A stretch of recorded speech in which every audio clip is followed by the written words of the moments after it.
Welcome to the Real Estate Syndication Show. Whether you are a seasoned investor or building a new real estate business, this is the show for you. Whitney Sewell talks to top experts in the business. Our goal is to help you master real estate syndication. And now your host, Whitney Sewell. This is your daily real estate syndication show. I'm your host, Whitney Sewell. Today our guest is John Carney. Thanks for being on the show, John. Hey, thanks for having me today, Whitney. Yeah, honored to have you on the show. A little about John. He's a member of development teams with two new construction projects totaling $100 million scheduled to break ground in 2020. Author of Real Estate is a Team Sport and co-author of 10,000 Miles to the American Dream. He's host of the Real Estate Locker Room Show podcast as well. So, John, thank you again. Give the listeners a little more about your background. I know it's somewhat different than probably a lot since you've done this in a couple countries. It's very interesting, but I would love to hear a little more about your background and us dive in. Sure. Well, first of all, thanks for inviting me to share my story with your audience, and we'll try and add some value here. You might have noticed there's a bit of a sports themes. I think the business of real estate, no matter where you are in it, we're both talking about multifamily. We'll focus on that, but it's competitive, and that kind of fuels me to be more creative and inspires me to think of ways to solve problems. So, I like that intersection of competitive sports. You pick a sport, there's an athlete out there that is just training harder and competing and being creative about how he uses his time and energy so that when he does have to, get out and compete, he's ready. And I like that intersection in business and in sports. So that's, a little bit about the vocabulary I use, but we'll just give you a snapshot of the last 10 years. I met an Australian, and moved to Melbourne in 2009. Her mom was unwell. We were going through the big real estate dip here in America. I founded a company named America Property Source in Melbourne with some partners. We were a licensed real estate company that enabled Australians to, I say safely invest in U.S.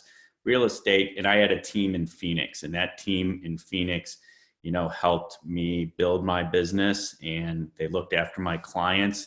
And I just learned that real estate's a team sport. If you don't have folks to look after, your real estate specific accounting and your real estate contracts, legal and sources of funds and great managers, you're just not going to be as successful. You might struggle. So I really focused my time and energy, on the people I worked with, and was very successful over there in Australia. I was asked to come back to the States and did move back in 2016 to work on new development projects in our family business, the Landmark Companies, which my father and his partner Bob Raines founded here in Cleveland. They were true real estate entrepreneurs and pioneers. They brought the folks from the suburbs downtown Cleveland in the 90s, and there was really just a bunch of empty buildings in the warehouse district at that time.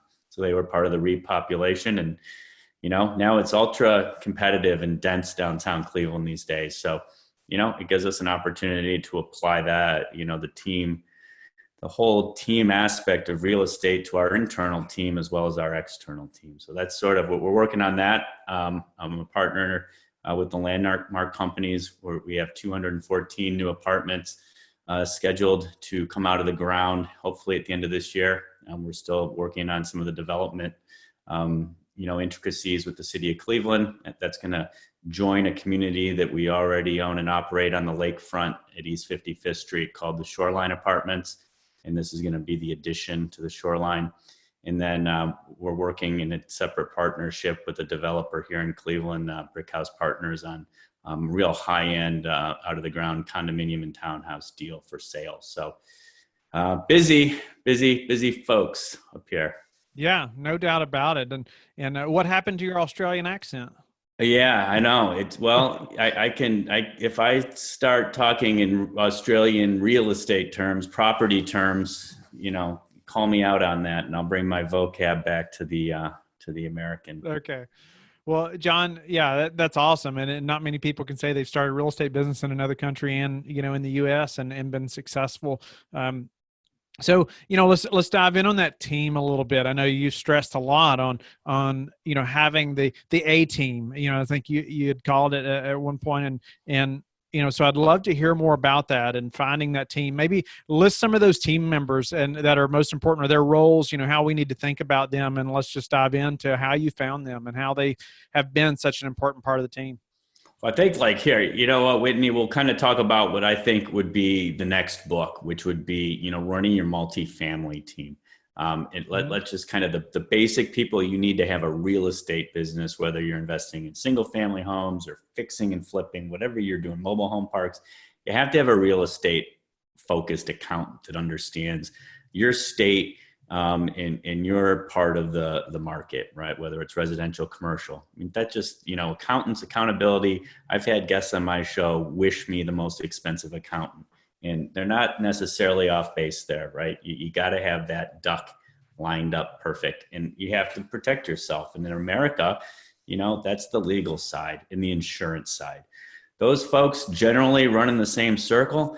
And if you're a golfer or whatever, if you want to go fishing, you want to find guys that you can have, a good conversation with and enjoy company with, and kind of have a relationship outside of business. That's just my personal experience and how I advise people.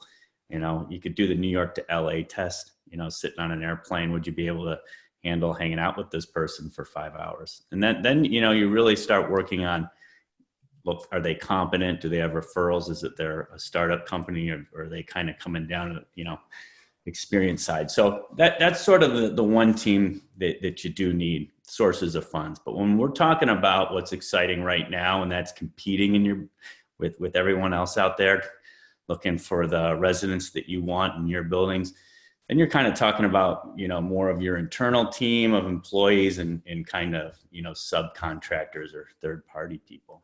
And I can elaborate on that if you'd like. Yeah, please. Yeah. So, I mean, look, we're all entrepreneurs. We're all, you have to sort of be focused on the product that you want to deliver and the service, product and service. So multifamily, I look at our product and services. We're providing a safe, clean environment for people to call home. That's like number one important, especially right now during this COVID-19 lockdown. And we're known for that and maintaining that integrity. But along with that, a little subnote is community. And we're focused on building a community of people that enjoy being there. And we want to retain people. We don't want to be, and we track that metric. It's a key performance indicator that our property managers are accountable for. Every month is their retention rate. And we see that it's pretty high. A lot of people come and live with us for more than the average 1.5 years. It's a statistic I always hear. Great. If that's the industry, we want to be better than that. How do we always add value? And some of that is we won't talk about the marketing right now, but having great property managers on your team, and great leasing agents, and great maintenance people, and a great cleaner, people that show up and put on a uniform and are talk to people and say hi and open doors and kind of enjoy their job. You create a good work environment, and your residents will know that, in any type of residential community that you're running. So we really focus on that. We treat everybody is family, and that seems to be the formula that works, as opposed to having we don't write real rigid rules that, but we have policies, and we're not inflexible. We take everything in stride, and it might sound easy on a podcast, but it comes from dedicated employees that believe in what they're doing. How do you create that family atmosphere? I don't know. That's a great question. I should have the answer to that. We're just all Midwest folks that want to raise the bar every day in our business, right? We communicate. I think that when you're leading a group of people, I'm always asking for feedback and how can we do things better. And what I found with sort of the team we have in place now in Cleveland and Indianapolis is they've got permission to be innovators, right? Go out there and see what's working. The technology that we're using changes so fast, you can't possibly be an expert. So we've gone out and found those experts, and they're sort of part of on our team, like our marketing and PR and SEO and Google pay-per-click. We're not large enough to have that in-house, that function in-house. So we find the best people in the market that we partner with to deliver that service. And I hope I'm not all over the place here on No, your it's show. good. But, it really does boil down to, always be looking for the characteristics in the property managers that we want to do the job. So, take us as owners out of the equation for a minute. We focused on finding people that were highly skilled, looking for a place to call home. We interviewed a lot of people to come up with the team we have right now. And, once you select that property manager, giving them, the freedom to do their thing. And that has been the success formula. They recruit people for their teams on the maintenance side and on the leasing side to support that community, and the communities take on that person's personality, so to speak. So if you've got a great group of people and they're having fun, and you're not micromanaging them, you kind of trust them to go do their run the property and do a great job and have conversations and communicate frequently, you'll be successful. You said you didn't know when I asked that question, but then I think you gave a great example. You gave great, descriptions of how you found those people or who they are. But I like how you said that, you said they don't have to know everything, because we can't know everything, but you give them permission to be innovators. You give them permission to go out and find better ways. And so is there a way that you communicate that to the team? Is there a way that, you like push them to be more creative and to push themselves? Well, what we try and do is always improve how we communicate. I am not a big fan of every time I take a break, coming back and seeing 100 emails, so trying to be really conscious of people's time and energy. So if I'm going to send an email out after our show records, it's an article from the Washington Post that I believe is good information for them to have, due to the the COVID-19 lockdown state that we're in right now here in at the end of April. But I'm not sending them every bit of information I receive, just something I think would be valuable for them to read. And not just like, one way. We have a meeting one of our managers' meetings is this week. We have an agenda. We go through all of our numbers from the previous month and see where we can help each other out. We keep our managers and our leasing teams, they've got their own text chains going. And we encourage them to lean on each other for help and support. And, it's just communicating and listening to what they have to say and giving them, the support required to do their job. But, everyone, we don't have infinite resources, but the resources we do have are always available for our team members. And I think that innovation comes when problems arise. And right now we're learning how to navigate a problem, and I'm pushing do things better. How do we do things better as a group? What's working? What's not working? It's a simple conversation to have with people. What are we doing? What are we asking you to do that's wasting your time? Okay, let's stop doing that. So, you talked about being creative when there's competition. I love that. Because a lot of people will just give up when it gets too competitive, and I think it's a great time to be creative and figure out ways to push forward. So do you have an example of maybe a way you all have recently been creative, in a time where it's really competitive? Well, one, we'll just kind of go back to partnerships, and sort of a core value of the landmark companies is to support the communities. And so we'll talk about, we're based in Cleveland. Majority of our properties are in Cleveland. We have one property in Indy. So, our business partners, we partner in the true form. We want to add value to our residents, and we want to add value to our community around our properties. So we go out to those local small businesses, whether it's a service provider, doing massages or yoga, or whether it's the local coffee shop, or whether it's a Cleveland-based founded sports drink company, Numa, that we partnered with. We find ways to distribute their products and put their product and services in front of our clients. And, that's an example of being creative, right? That's the goodwill part of it. And that's what we become known for on the street. So we leaned in and we put together gift bags from all the people we work with, and had our team distribute that, a couple weeks ago, because we felt that it was the right thing to do. And it got everybody's mind off of the problem we're in.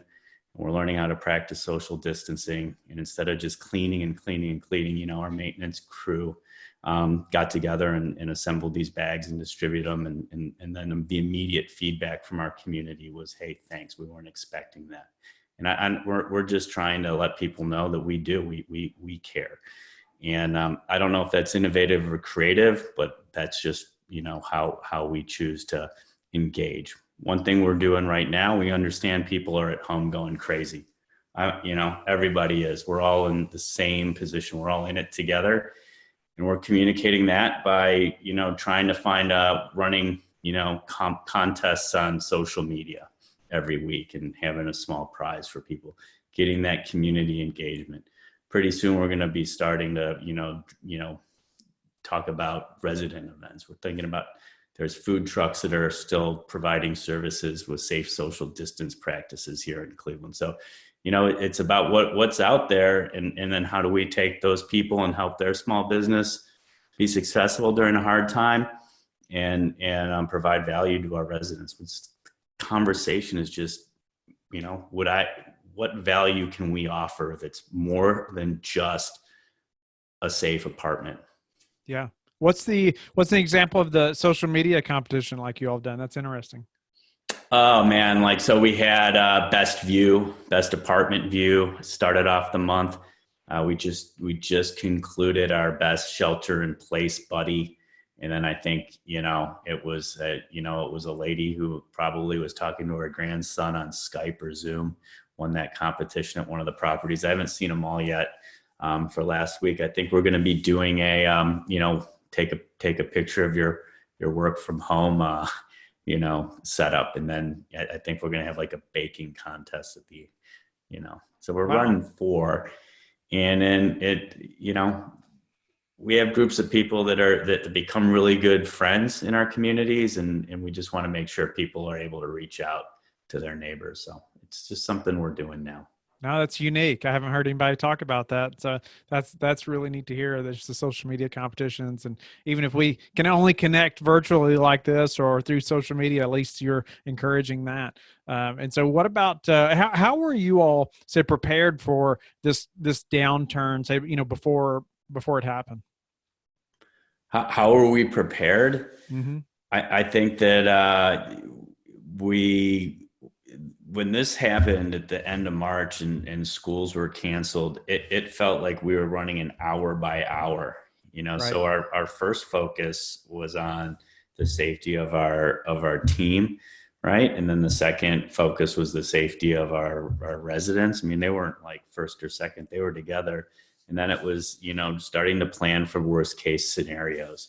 And really it evolved. So I would say we were prepared because we're not a huge corporation. We're pretty flexible. We communicate well, and people leaned in and really, really helped each other out. So, I mean, I don't know. People talk about the kind of the Midwest. I think people are great all over the world, but so it's just easy to say on the show, we've got some, real hardworking, dedicated people. We're very fortunate to have these folks working at our business, and working alongside them is truly, a pleasure. And they come up with great ideas. They know their roles in our business better than I'd ever know it. And we really lean on them for best practices, and we write it down and we communicate that, right? So we had a plan. What if someone gets sick? How do we separate our maintenance group into 2 groups so that they don't see each other? So if one group gets sick, we can still operate our business with group 2. That's just a page I took out of a manufacturing One of my friends who runs a manufacturing business, we were talking about it, right? Mastermind groups. And then, making sure that we had a plan that if a resident didn't feel well, how did we communicate that amongst our leadership team? How do we communicate that to the residents in the building? How did we get them in it? How do we get people in and out of buildings without touching a lot of stuff, right? So I think we've sort of settled into a, business in this new kind of lockdown normal. And the innovation that came out of that, we're doing tours with FaceTime and other Zoom type apps. So.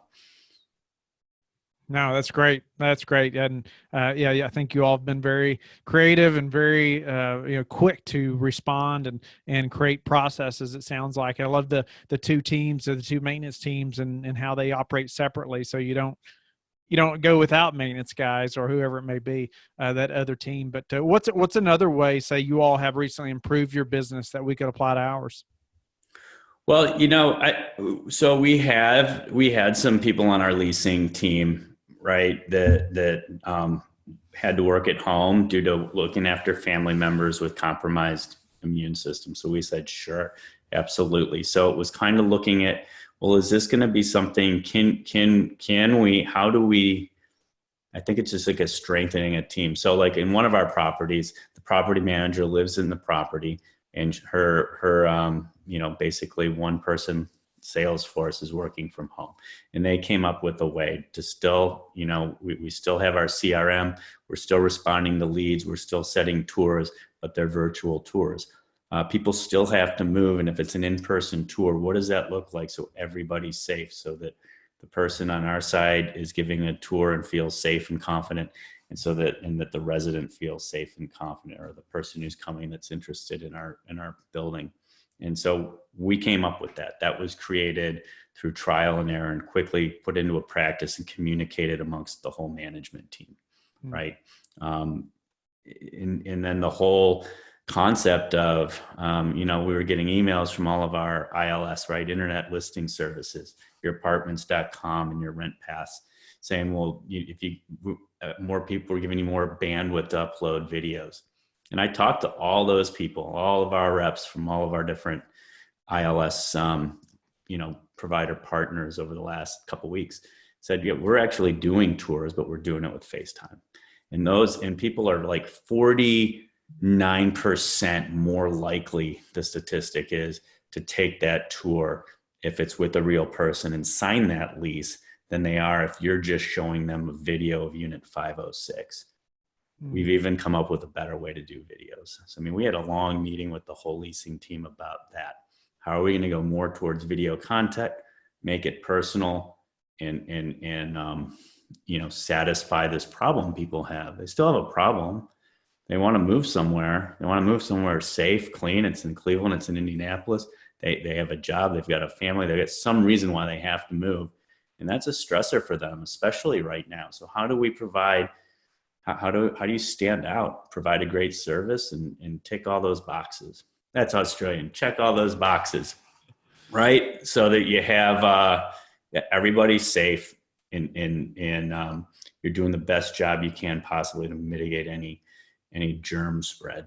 Masks, gloves, the endless wiping down of elevators and common areas. Wow. John, what's the number one thing that's contributed to your success?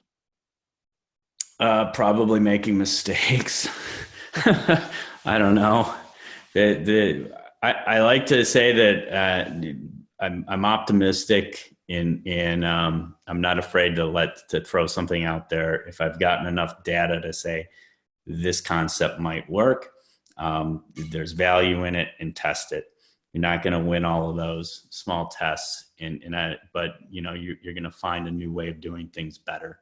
So taking calculated risks and learning from my mistakes as I age, get a little bit better at that, and then trying really hard not to make the same mistake twice. Sometimes it gets you, but no more than twice now. How do you like to give back? There's a number of different organizations that our business supports in the local community through donations and fundraising for other one group that I'm passionate about raising money and awareness for is Alzheimer's Association. So we give back that way. I like to feel that having great conversations with you, Whitney, maybe there's someone listening that's going to be inspired to go back to the drawing board and, do something a little bit differently. So, through podcasts and blogs and books, we like to be able to put content out there for people to, think about and hopefully, test out and measure. And if I can be a part of someone's success, that's always awesome. Wow. John, thank you for sharing that. I appreciate your time today very much and just elaborating on how you created an A-team and created that family environment and even different ways you all have been very creative and successful through this crisis, and how you all have really kept your tenants and investors in mind, through all that and just your team on the ground as well. It's incredible. And even I love how you just talking about giving your team permission to be innovators and improving all the time. But tell the listeners how they can get in touch with you and learn more about you. Sure. I mean, you can reach me. I'm on johncarneyonline.com. My personal email, if you want to send me an email, is jc@johncarneyonline.com. That's the platform I use for the podcast and books and speaking. I'm not selling any other products or services. But, the one great thing about podcasting, and I'm sure Whitney, is it's a great way to meet other like-minded people and create, something worthy of giving your time and energy to at the same time. If you're interested in learning more about our business, the Landmark companies, landmarkmgt.com is sort of our hub B2B site, but there's links to all our various properties in Cleveland and Indianapolis. And if any of your listeners are in these markets and want to chat, by all means, track me down. And if any of your listeners and yourself included find yourself up here on the North Coast of the Midwest, track me down and maybe we can get together for a coffee or a beer, whatever you fancy. Awesome. Thank you, John. Also check out his podcast, The Real Estate Locker Room Show. Don't forget about that. Yeah. Well, thanks. Yeah. But it's been great. I mean, it's pretty cool what you're doing, and I love it. Thank you for listening to the Real Estate Syndication Show, brought to you by LifeBridge Capital. LifeBridge Capital works with investors nationwide to invest in real estate, while also donating 50% of its profits to assist parents who are committing to adoption. LifeBridge Capital, making a difference, one investor and one child at a time.